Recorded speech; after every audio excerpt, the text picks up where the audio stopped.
Aqui estamos. Estamos abrindo Lucas 16.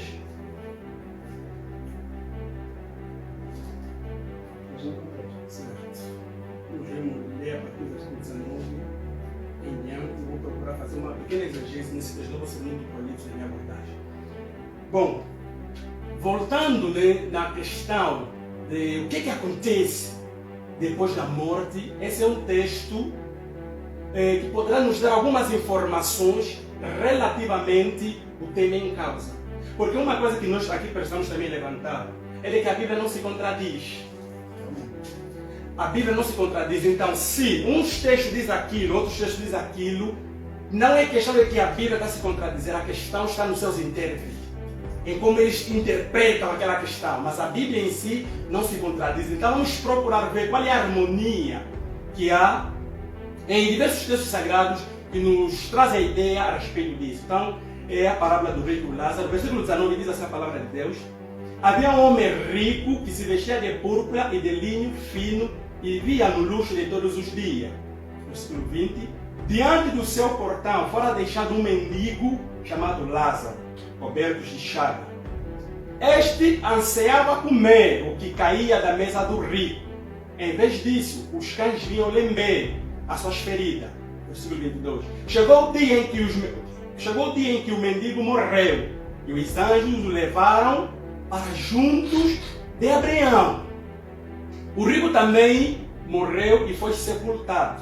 Versículo 23. No Hades, ou inferno, nesse caso, estava sendo atormentado. Neste caso, este rico, que também tem sido chamado de Dives, em língua latina. E estava sendo atormentado. Ele olhou para cima e viu Abraão de longe, com Lázaro ao seu lado. Versículo 24. Então chamou: Pai Abraão, tem misericórdia e manda que Lázaro molhe a ponta do dedo na água e refresque a minha língua, porque estou sofrendo neste fogo. Versículo 25.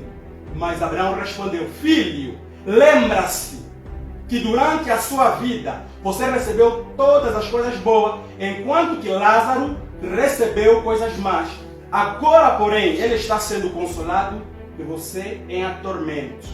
Versículo, estamos para terminar. Além disso, entre vocês e nós há um grande abismo, de forma que os que desejam passar de um outro lado para o outro, não é possível. Ele respondeu: então eu lhe suplico, Pai, manda Lázaro ir à casa de meu pai, pois tenho 5 irmãos, deixa que eles os avise, a fim de que eles não venham também para este atormento. Esse é um texto muito claro. Esse é um texto que não requer esforçarmos tanto a cabeça para conseguirmos compreender. Primeira coisa, o texto vai nos mostrar algumas personagens. Vai nos mostrar o Lázaro, vai nos mostrar o rico e vai nos mostrar outra personagem como Abraão. E Lucas vem nos informar em como foi a vida dessas duas personagens. Então vai mostrar que o rico, ele vivia, ele tinha boa vida. Mas, convém aqui ressaltar alguma coisa. Esse rico não foi no inferno porque era rico. Não foi no inferno porque ele era rico. Não, é porque a vida dele, enquanto esteve na terra, não era uma vida consagrada, voltada para Deus. De igual modo, Lázaro prova claramente, porque nós acreditamos que a pessoa é salva por crer em Cristo Jesus. Então, se aqui mostra que Lázaro foi no céu de Abraão, no paraíso, num lugar de consolo, é porque isso nos traz a ideia de que ele de facto era um crente, independentemente da sua situação. Então, quando vamos olhar, vamos atentar, vem nos mostrar que ambos morreram.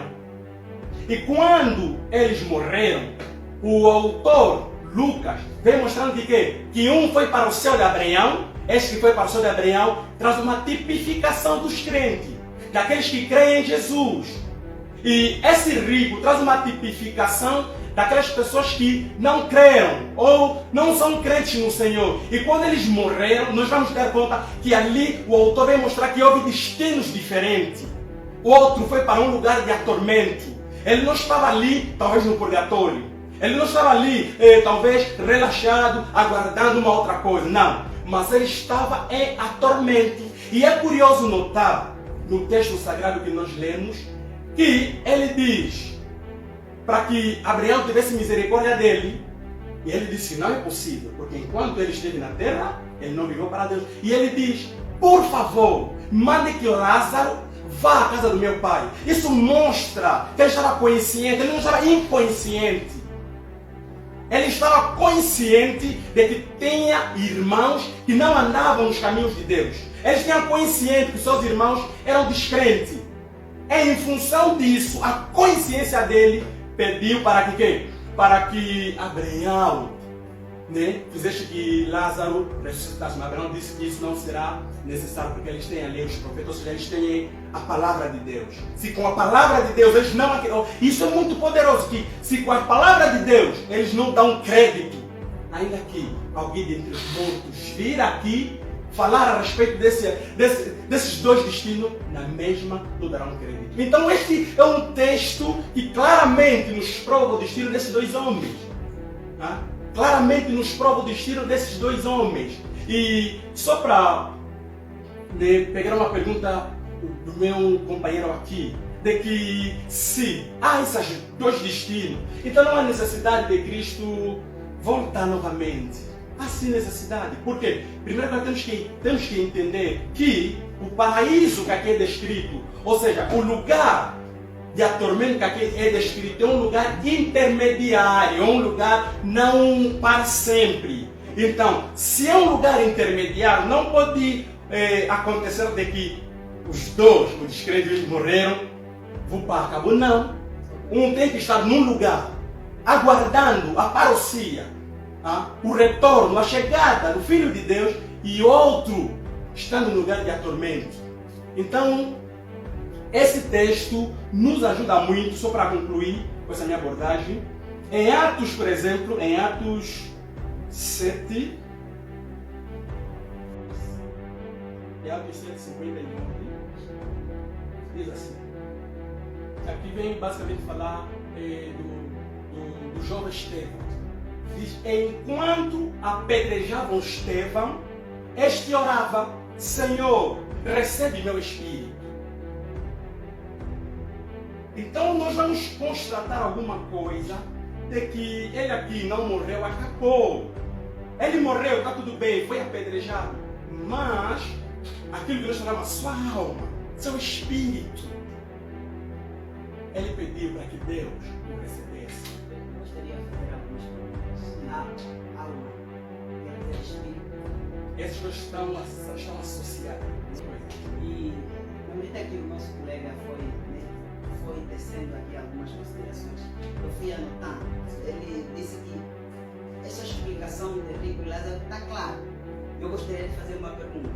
A experiência de Rico e Lázaro é uma experiência verdadeira ou é uma parábola? Nós conhecemos, nós entendemos que o nosso Deus, Jesus Cristo nesse caso, Ele é o conhecedor de todas as coisas. Tudo o que acontece Ele conhece e Ele consegue descrever um determinado fato que nós não conhecemos.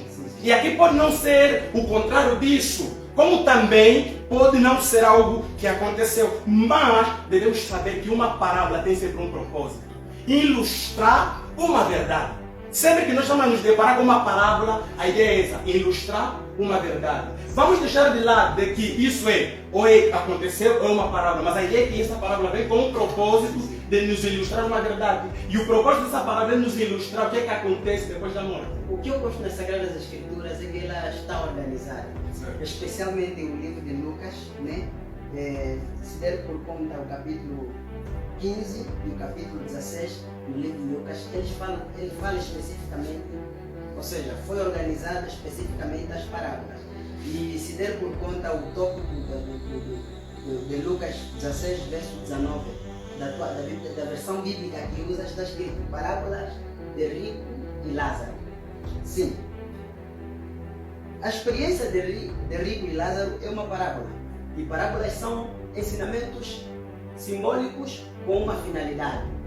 Jesus Cristo, ao contar esta parábola, estava a mostrar para os judeus o conhecido, porque eles acreditavam, através de Platão, que quando alguém morre, ou seja, a pessoa tem uma alma, e quando essa pessoa morre, essa alma vai para o céu. a outra questão que eu coloco nesta parábola é o seio de Abraão. Aqui não fala céu, usa a expressão seio de Abraão. Primeira coisa, a quem Jesus dirigia esta parábola? Aos judeus, certo? Se nós tentarmos analisar o livro de Lucas capítulo 3, o verso 8, a Bíblia diz que vocês dizem ter como pai Abraão, mas eu vos digo que no dia do juízo, nem mesmo Abraão vai conseguir vos defender. Ou seja, Jesus ao contar esta parábola estava a mostrar a real situação de Israel. E eu gostaria de interpretar esta parábola à luz das Sagradas Escrituras e dizer que essa é uma das parábolas que, biblicamente, Jesus Cristo não explicou, não entrou em detalhes. Jesus contou, ficou por ali. E nosso pensamento fica, como interpretar isso? A Bíblia não se contradiz. O livro de Isaías 28, verso 10, especialmente verso 13, diz que a palavra de Deus vos será preceito sobre preceito, regra sobre regra, um pouco aqui, um pouco ali. E quando haver contradição, é necessário que haja uma análise minuciosa das Sagradas Escrituras. Imagine só, pela primeira vez apareceu o termo seio de Abraão. Pela primeira vez. Isso é uma questão que deveria nos interrogar e nos levar a estudar as Sagradas Escrituras. Porque não tem mais nenhuma outra parte da Bíblia que usa a expressão seio de Abraão. À luz das Sagradas Escrituras, eu entendo a parábola do rico Lázaro assim.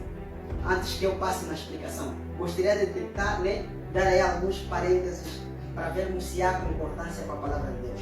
Não existe harmonia entre céu e inferno. Esse é o primeiro ponto de vista. Não existe. E eu lhe digo ainda mais. Se realmente houver harmonia entre céu e inferno, o céu não será lugar de tormento. Eu vou dizer o porquê. Imaginemos, eu no céu, ver meu parente do outro lado a clamar, conforme o rico clamava para Lázaro. Como o céu seria um lugar de eterna felicidade? Jesus disse, eu limparei dos olhos todas as lágrimas.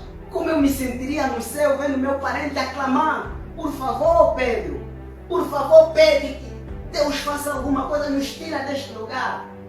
Então, eu entendo à luz das Sagradas Escrituras. Jesus estava a mostrar o conhecido para provar o desconhecido. O que significa a parábola do rico e do Lázaro? O rico aqui simboliza o povo judeu. Do ponto de vista de conhecimento, eles tinham tudo para se salvar.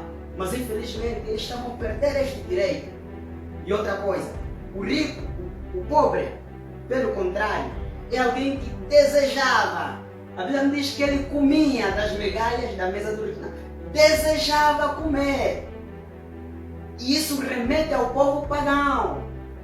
Aqueles que não eram judeus, considerados como os impuros, eles procuravam ter a fé que os judeus tinham. E os judeus criavam barreira na sua convivência.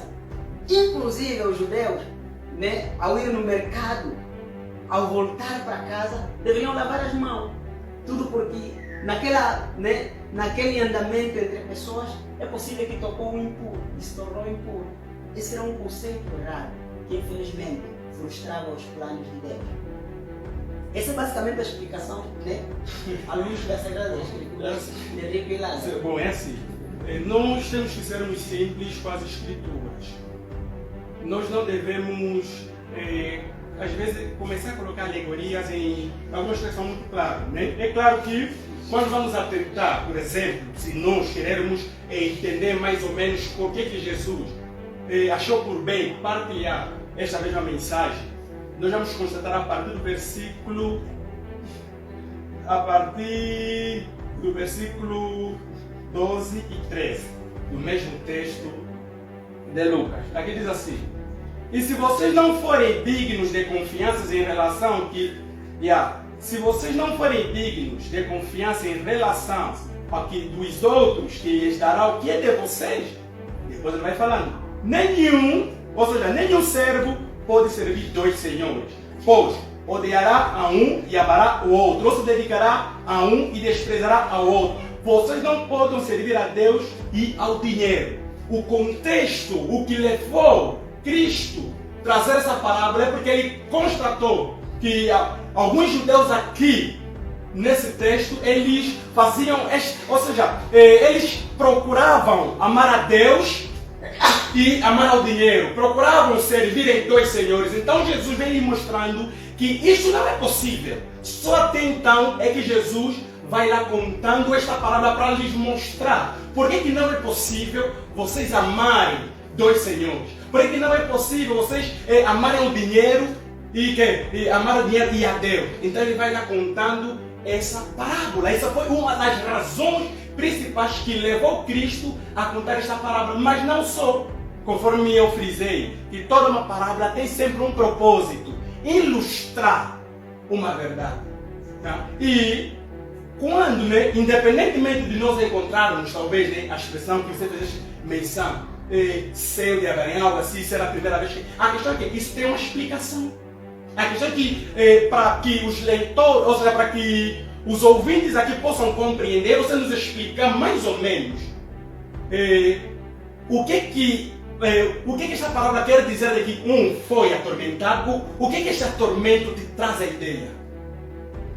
O que a ideia de que está num lugar de consolo te traz a ideia? O que te traz a ideia de que ele disse: tenho irmãos? Isso não traz a ideia que a sua consciência estava mesmo boa. Estava boa porque ele se lembrou de que tinha irmão. E aqui o próprio diz: lembra-se. Então isso denota claramente que os habitantes no inferno, eles vão se lembrar da sua trajetória. Então eu gostaria que, para nós termos uma profunda compreensão, pega esses versículos e explica. Aqui quer dizer assim, quando disse atormento, esse atormento ou é literal ou é figurado. Ok. Assim creio que as coisas vão indo. Se nós pegarmos ali, é só mesmo leia os versículos e explicar. Há uma questão, a sequência bíblica, quando os homens começaram... Primeira coisa, a Bíblia quando foi criada, né, quando os escritores escreveram a Bíblia, não havia capítulo nem versículo, certo? Excelente. Exato. Isso é uma questão de organização. Não significa que a parábola de rico e Lázaro foi contada depois de Jesus ter falado de riqueza. Não necessariamente. Mas se não é uma sequência. Se nós nos remeter para aquilo que vem com essa sequência, nós temos essas informações. Mas nós ali só fizemos a questão de nós irmos num contexto. Não, você ligou, é como se Jesus falasse da riqueza e depois caísse na parábola de rico. Todos nós poderíamos cair no início, porque mesmo essa organização não foi do nada. Houve mesmo também graça do Senhor para que eles organizassem assim. Eu entendo. Não, a organização não é a sequência. Vou dizer assim, as palavras de Jesus não foi assim. Jesus falou da riqueza, depois chegou na riqueza. Não necessariamente. Se você der conta, as parábolas contadas no livro de Lucas estão agrupadas num só ciclo. Isso é uma questão de organização. Isso interessa. Eu queria também aqui remeter alguns pontos muito importantes que eu queria fazer menção. O livro de Eclesiastes, capítulo 3, verso 20, diz que todos vão no mesmo lugar. Todos vieram ao pó e ao pó tornarão. E o livro de Salmos, ele fala algo extraordinário que eu gostaria de fazer menção. Salmos 146, o verso 4. Sai-lhes o espírito e eles tornam ao pó. Neste mesmo dia perecem todos os seus pensamentos. É a palavra de Deus. E além desse texto, eu vou partilhar outro texto para provar que rico e Lázaro foi uma parábola. Não são coisas reais. Por não ser real, a ideia é que onde se aplica, a ideia é isso, onde se aplica. O que nós queremos é uma interpretação, porque todo um pregador, quando ele pega o texto sagrado para apresentar, ele faz a leitura do texto, ele explica o texto e ele faz a aplicação. Sim. Porque você tem que aplicar. Ali ele falou de atormento, a aplicação é qual? Sim, eu posso dar a aplicação no sentido de atormento. Mas eu repito o que eu disse acerca da parábola. Repito, parábolas são ensinamentos simbólicos, certo? Pode ser simbólico, vamos interpretar simbolicamente ou literalmente. Jesus muitas das vezes quando contava a parábola, pegava a experiência de coisas desconhecidas para mostrar o conhecido, certo?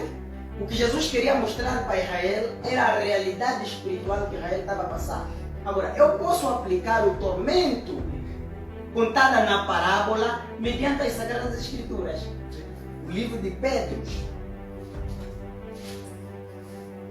a carta de Pedro,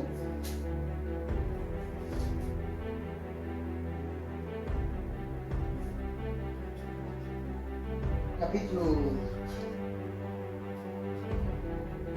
2.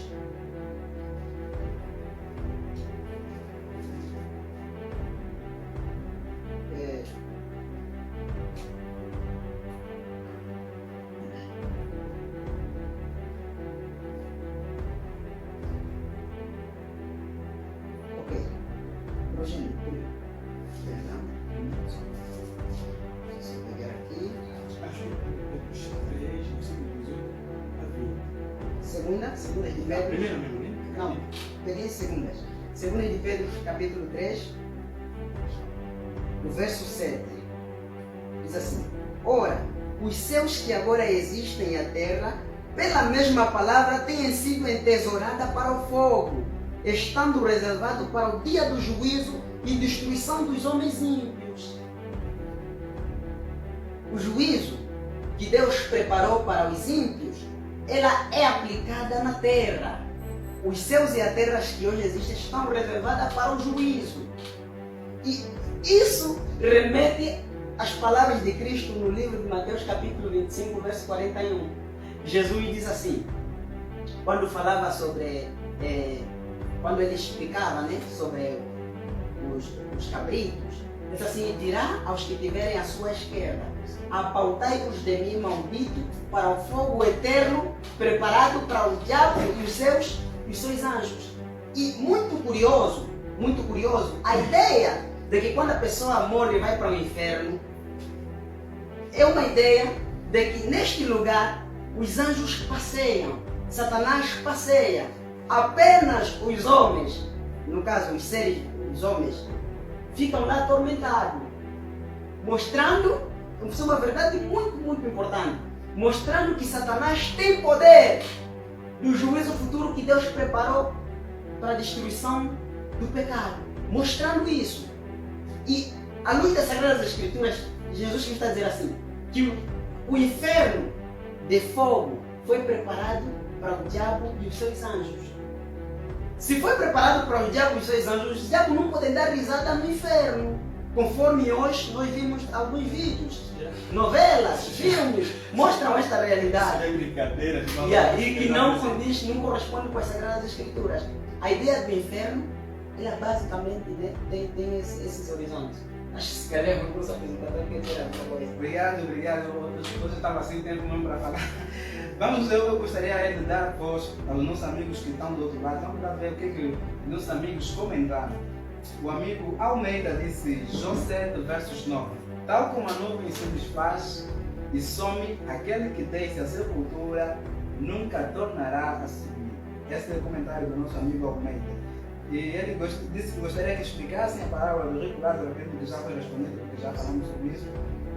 Outro amigo disse, Eclesiastes 9, verso 5, pois os vivos sabem que morrerão, mas os mortos não sabem coisa nenhuma, nem tampouco têm eles daí em diante recompensa, porque a sua memória fica entregue ao esquecimento. A amiga Dália também disse, Atos 2, verso 29, irmãos, seja-me permitido dizer-vos livremente acerca do patriarca Davi, que ele morreu e foi sepultado, e entre nós está até hoje a sua sepultura. Esse é o comentário da amiga Dália. O Ney Pedro disse, boa noite, estou conectado pela graça de Deus. Feliz sábado, Deus deseja um feliz sábado.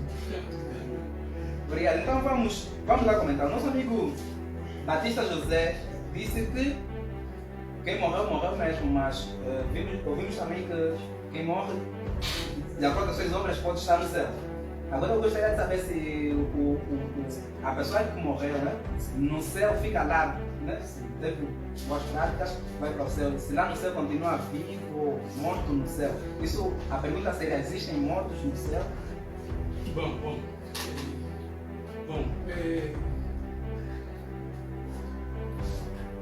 certo, né? Eu pude perceber basicamente os textos que foram mencionados, né, nos comentários pelos nossos irmãos. São textos maravilhosos, textos que eu amo tanto, e são textos que nós não precisamos rachar a cabeça para nós conseguirmos interpretar ou compreender os mesmos textos sagrados, né? Primeira coisa, embora que ali há sempre a discordância, outros pensadores que acreditam igual modo que eu, nós acreditamos que o homem é composto por corpo e alma. E a sua alma é imortal. É imortal. E que, quando nós vamos pegar esses textos que foram lá mencionados, de que a pessoa que morre não se lembra de nada, é claro que no estado, aquele corpo, estando ali, não tem nada. Eu sei que todos nós já presenciamos pessoas que morreram. E se você ainda batesse aquela pessoa, fizesse muitas outras coisas, aquele não tem nada a ver. Aquele corpo não tem nada a ver. Está mesmo assim, não tem. Não fala nada, não pensa nada, está mesmo assim. E a Bíblia Sagrada vem trazendo uma ideia, ou seja, vem comparando a morte como um sono. Não que necessariamente é um sono literal, não nesse sentido.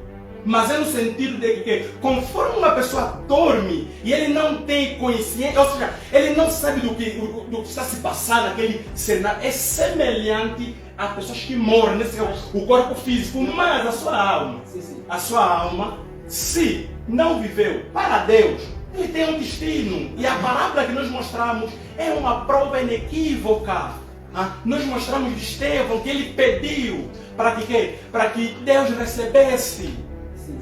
Eu vou explicar o porquê. Na parábola, falaste algo muito interessante de rico e Lázaro. Vocês se lembrou, repetiste essas palavras na parábola do rico e Lázaro. E o texto partilhado pelos nossos amigos está mais do que claro.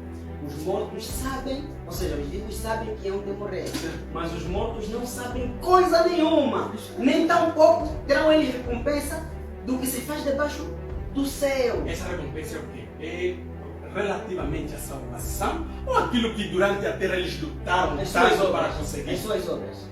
Sim, as suas obras. Nem tem lembrança alguma. A Bíblia começa assim: o seu ódio e amor, tudo pereceram. Até o amor. O amor que ele sentia. Aquele corpo. Sim, tudo pereceu. Certo? Quando nós falamos que o homem é composto por espírito e alma, contradiz as Sagradas Escrituras. Por quê?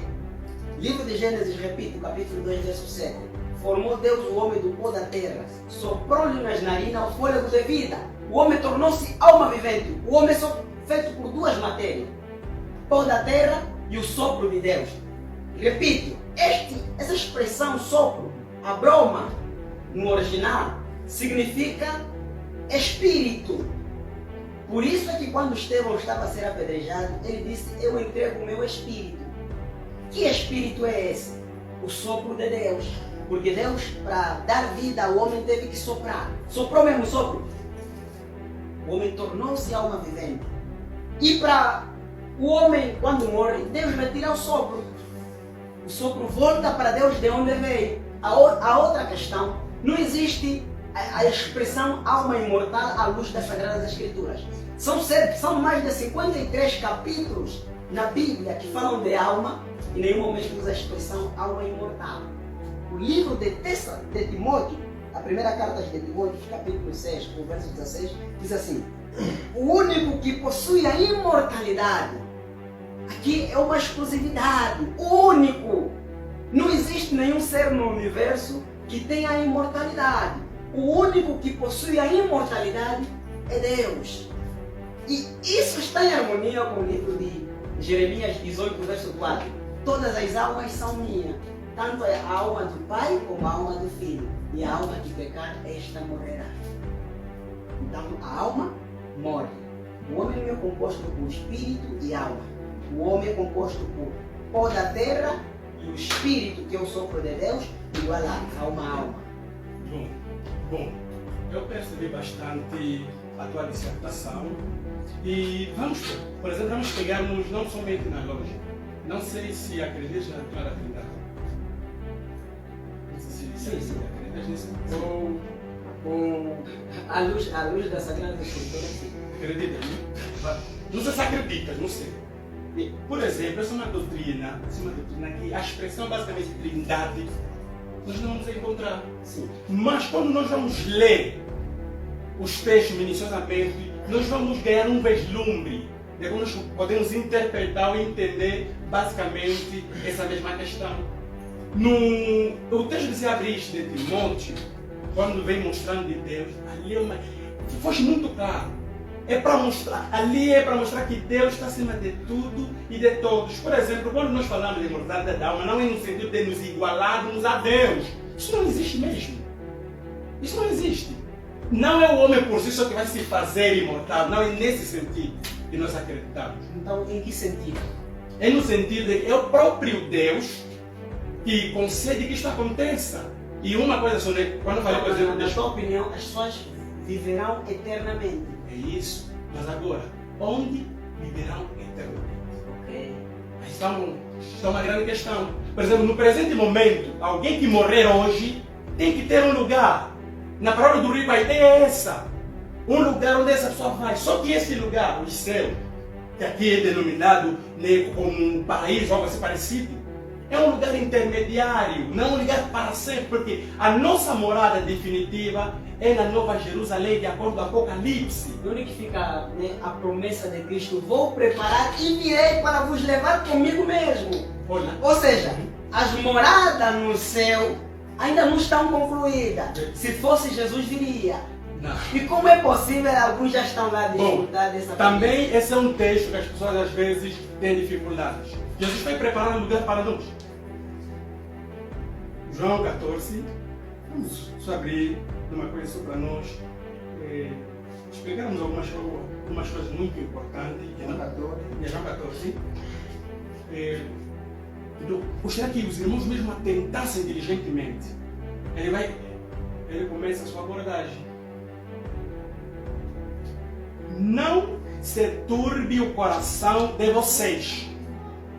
Creiam em Deus, creiam também em mim. Na casa do meu pai há muitos aposentos. Olha, na casa do meu pai já existe, já tem. Sim. Ele, se não fosse assim, se não fosse que na casa do pai dele há lugar, haja uma morada para nós, eu vos teria dito, vou vos preparar-vos lugar. Jesus não foi preparar lugar lá no céu, não foi. A coisa já estava preparada.